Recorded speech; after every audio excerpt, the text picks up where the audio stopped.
Dudleytown is an abandoned settlement in northwestern Connecticut, just south of what is today known as Cornwall. The settlement is better known as the Village of the Damned by locals and has earned that name rightfully so, due to the many unexplained disappearances and other supernatural phenomena surrounding the town.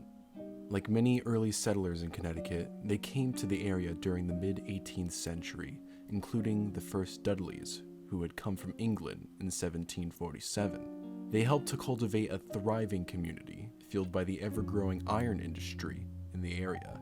In what was then Owlsbury, they had built homes, farmed the land, forged for iron, and prospered, for some time at least.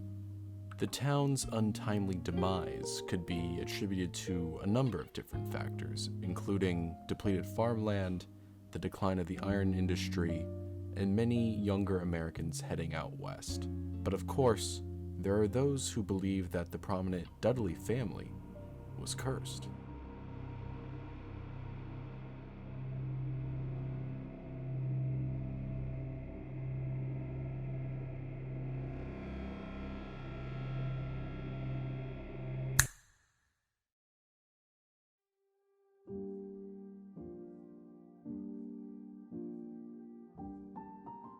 In 1510, an English nobleman named Edmund Dudley had been beheaded for treason against King Henry VII. From that moment on, those who bore the Dudley name were placed under a curse, and it had followed them across the pond from England to America. Many blamed the curse for the crop failures and mental illness that swept the village, as the curse had extended to those who resided in Owlsbury. Many settlers, especially Dudleys, had become victims of terrible misfortunes, from suicide to demonic possession. Consequentially, the settlement's population declined up until the later portion of the 20th century, when the very last resident abandoned what remained of the town.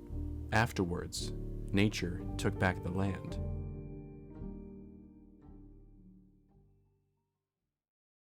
Every place we've ever been to, and every place which has been over 1,000 places, the one that seems to hail the most with negative energy still remains, by account and by what we felt, Dudleytown.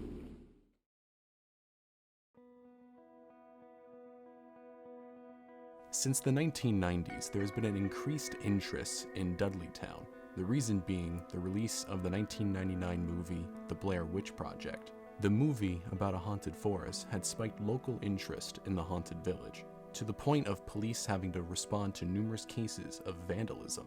As a result, the owners of Dudleytown's property, that being Dark Entry Forest Incorporated, closed the property to the public. Although this is the case, it hasn't stopped many brave souls from entering the premises. From their accounts, very few traces of the original village remain, but those with a keen eye can still find empty cellars and the crumbling foundations of homes. That's where Dudleytown stands today. There has been no major developments since the 1990s surrounding the village. In fact, much of the mythology surrounding the Dudley curse has been debunked by historians, but the number of anomalies that engulfs the town still leads many to venture into the village of the damned in search of their own answers.